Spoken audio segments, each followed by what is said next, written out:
Well, as it turned out, Ike would respond to the orders of the people of the United States. We were in Paris for Ike's NATO command when on February 11th, 1952, a friend brought us a film of a rally held at Madison Square Garden for Ike's unannounced candidacy. There were 15,000 Americans yelling, "We want Ike!"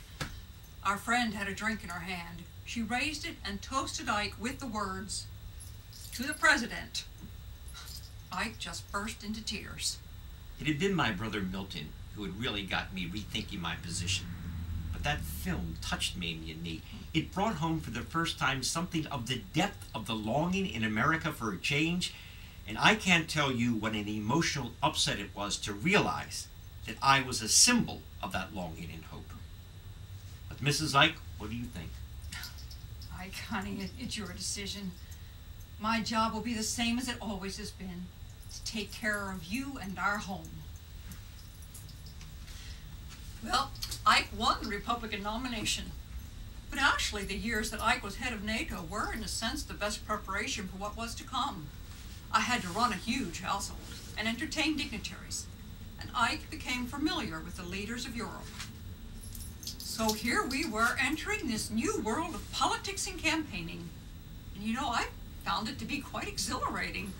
I found myself doing things I never could have imagined doing.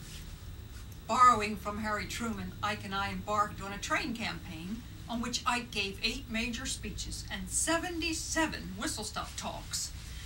We arrived at a small town in North Carolina one morning just at dawn, and already several hundred people had gathered. Well, Ike said, "Let's go say hello." I still had curlers in my hair, but both of us in our robes went out and talked with the people. It was that morning that I heard a lady in the crowd exclaim, "She's going to get him elected." It also made me quite happy when a writer for the New York Post wrote, "Mamie must be worth at least 50 electoral votes." Buttons appeared all over the country reading, "I like Ike." Then there were others which read, "I like Ike, but I love Mamie." I helped Ike with his speeches, and I wasn't afraid to tell him when I didn't like something.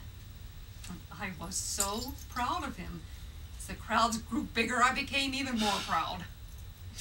I had 2 secretaries who helped me answer letters from supporters. I get up with letters, I go to bed with letters. I guess I'm what you would call a well-lettered woman. I chose for my vice president a young, upcoming California Senator, Richard Nixon. Our campaign focused on Korea, corruption, and communism. I let Nixon handle the final 2 while I promised, if elected, I would go to Korea to end the war. The election result was a massive landslide victory over Adlai Stevenson, 55% to 44% as we carried 39 states. On January the 12th, 1953, I presided over the first pre-inaugural cabinet meeting in American history. I believe that the basic principle of leadership is to give everyone involved the feeling that he or she was making a genuine contribution.